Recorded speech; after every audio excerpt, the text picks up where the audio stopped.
Halo semuanya, kembali lagi bersama gue Febri. Kali ini gue kedatangan laptop lagi dari Lenovo dengan seri Lenovo L512. Penasaran bagaimana dengan review dan laptopnya? Pantengin terus videonya sampai habis. Tapi sebelum kita masuk videonya, pastiin dulu untuk teman-teman semua untuk subscribe channel ini dan aktifkan loncengnya agar kalian dapat notifikasi kalau kita upload video terbaru.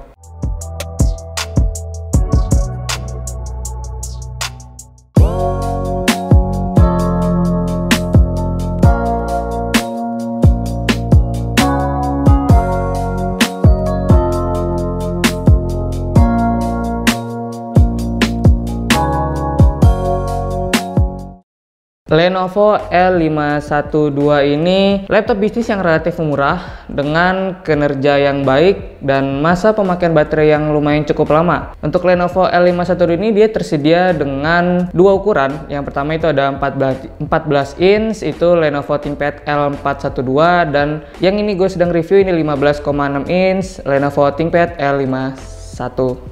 Lenovo ThinkPad ini ciri khas banget dengan warnanya yang hitam, yang kalau kita lihat itu sangat menurut gue tuh sangat banget elegan, apalagi pada bagian covernya. Untuk bagian covernya di sini tidak ada perubahan sama sekali, tetap warnanya hitam. Tapi kalau yang sedang gue review saat ini dia ditambahkan garskin, tapi tetap gue ngintip sedikit, gue buka garskinnya, itu tetap warna covernya hitam dan ada tulisan ThinkPad-nya yang membuat kalau kita ngelihat bagian cover ini masih terlihat bagus dan menarik. Bagian layarnya Lenovo ThinkPad L512 ini dia mempunyai layar yang berukuran 15,6 inch yang beresolusikan 1366x768 pixel, dan juga dia didampingi dengan bezel dan webcam. Yang pertama ini untuk bezelnya di sini dia lumayan tidak cukup tebal, jadi untuk layar ini di saat kita melihatnya cukup luas. Terus di bagian webcamnya, webcamnya ini dia bisa merekam hingga 720 pixel yang resolusi standar untuk laptop pada umumnya. Turun ke bawah dari layar ini, di sini ada keyboard, ada touchpad, dan juga ada beberapa tombol-tombol juga. Yang pertama bakal gua kasih tahu di sini pada bagian keyboardnya. Sebenarnya laptop ini dari region Jepang ya, soalnya untuk keyboardnya ini dari beberapa tombol di keyboardnya ini ditutup dengan garskin kayak buat capsnya gitu. Sebenarnya ini jadi itu di capsnya itu ada tulisan-tulisan kanji. Dan di sini kalian untuk keyboardnya ini kalian harus membiasakan ada 3 tombol yang menurut gue ini agak susah banget untuk digunakan. Itu yang pertama ada backspace. Yang kalian tahu untuk tombol backspace ini biasanya kan di laptop-laptop pada umumnya itu backspace-nya agak sedikit panjang ya. Tapi untuk di laptop ini agak sedikit berbeda. Di sini backspace itu sama seperti caps yang lainnya, ukuran tuh sama. Jadi kalau kita mau menghapus salah satu huruf atau angka, kita harus memperhatikan backspace-nya itu bener-bener kita pencet. Soalnya di sebelah backspace-nya ini ada tombol yang menurut gue tidak berguna. Jadi hati-hati aja kalian saat menggunakannya. Lalu tombol yang kedua di sini pada bagian spasinya. Untuk bagian spasinya di sini juga gue pas pertama lihat agak sedikit kaget aja ya, karena untuk biasanya pada laptop yang lainnya itu untuk spasinya itu panjang ya, di kisaran 7-6 sentian mungkin ya. Tapi untuk di laptop ini agak sedikit berbeda banget, soalnya untuk spasinya ini tidak begitu panjang. Ini seukuran jempol gua kalau bisa diukur. Jadi kalau di saat kita ngetik tuh untuk ngespasi benar-benar harus memperhatikan spasinya agar spasinya itu benar-benar dipencet. Soalnya balik lagi di sini tuh di kiri dan kanan spasinya itu ada 2 tombol yang tidak berguna. Jadi mungkin berguna, soalnya kan dari Jepang mungkin berguna kan ada huruf-huruf kanjinya. Tapi pas sudah di Indonesia menurut gue ini nggak berguna atau emang dari drivernya.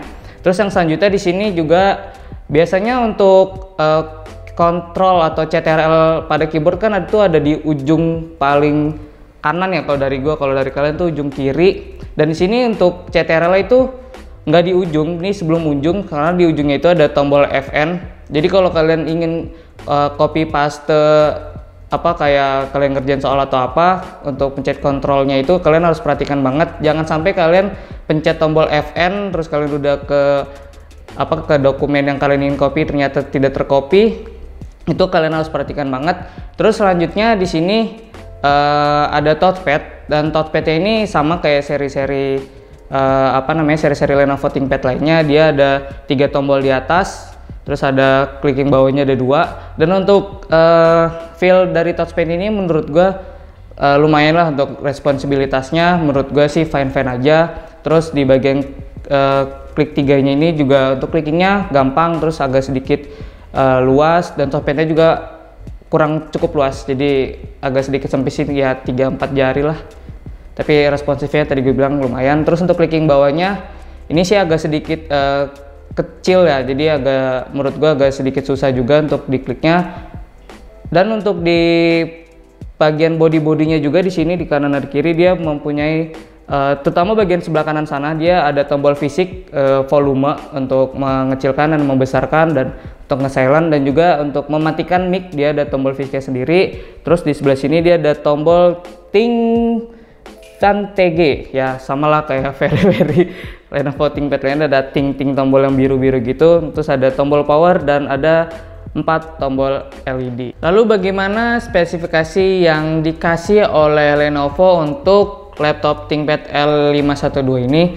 Untuk di bagian spesifikasinya, Lenovo ThinkPad ini dia dibekali prosesor Intel Core i5 M460, dan juga dia dibekali RAM berkapasitas 4 GB dan juga penyimpanan harddisk berkapasitas 256 GB. Yang menurut gua untuk spesifikasinya ini untuk laptop ya, ini ibaratnya lumayan laptop lawas atau jadul. Menurut gue sih ya lumayan lah. Untuk prosesornya ini dibilang generasi pertama ya, walaupun dengan prosesor generasi pertama pastinya untuk para bukan kolektor ya, para penggemar Lenovo ThinkPad ini pasti sih bakal dicari dan bakal digunakan. Dan kalau untuk penyimpanannya sih ini pasti dia bisa ditambahkan. Ini solusinya sih, karena kan tadi penyimpanannya cuma 256, menurut gue ini kurang banget.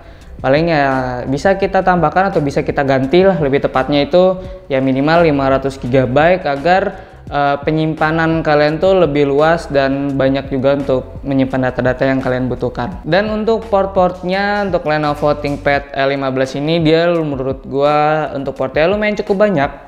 Di bagian sebelah kiri di sini ada switch WiFi untuk on off WiFi kalau ketika tidak menggunakan. Terus ini ada card reader, ada 2 USB 2.0, terus ada DVD drive, dan juga ada konektor power untuk kita ngecas. Terus di bagian belakang di sini hanya ada satu, yaitu cuma ada USB. Terus di bagian sebelah sininya, bagian sebelah kanan kalau dari gua, kalau dari lu pasti sebelah kiri. Di sini ada port VGA, terus ada port eSATA, ada kabelan, terus ada USB juga. Bukan USB, ini display port. Yang ini satu display port. Terus ada audio jack.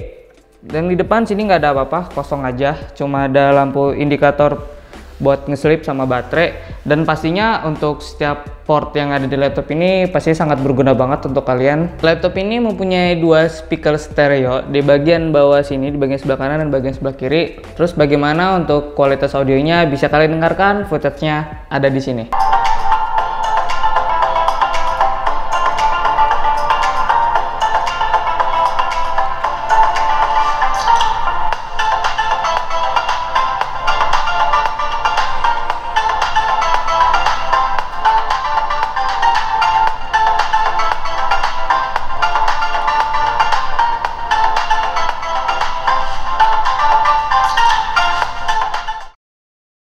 Oke, gimana menurut kalian kualitas atau suara yang dihasilkan untuk Lenovo ThinkPad ini? Kalau menurut gue sih ini fine-fine aja ya, suara yang dihasilkan enak, cuman hanya kurang volumenya aja kurang gede, walaupun emang volumenya udah gue keselin, tapi overall semuanya nyaman dan oke aja. Bagaimana untuk harga yang dibanderol untuk Lenovo ThinkPad ini? Untuk harganya di pasaran laptop ThinkPad ini di kisaran 2 jutaan. Pastinya ini balik lagi dari spesifikasi dan juga laptopnya ada cacat atau tidak. Dan untuk harga 2 jutaan sih itu menurut gua oke-oke aja ya.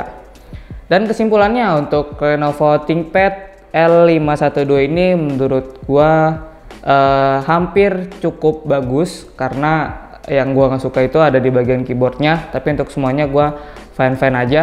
Dan mungkin gitu aja review laptop kali ini dari gua. Mungkin kalau dari teman-teman semua udah dia menggunakan laptop Lenovo ThinkPad L512 ini, mau punya experience sendiri, bisa kalian tulis di kolom komentar di bawah. Gitu aja dari gua Febri. Like kalau kalian suka dengan video ini, dislike kalau kalian tidak suka, dan sampai jumpa dan sampai ketemu lagi kita di review laptop selanjutnya. Bye.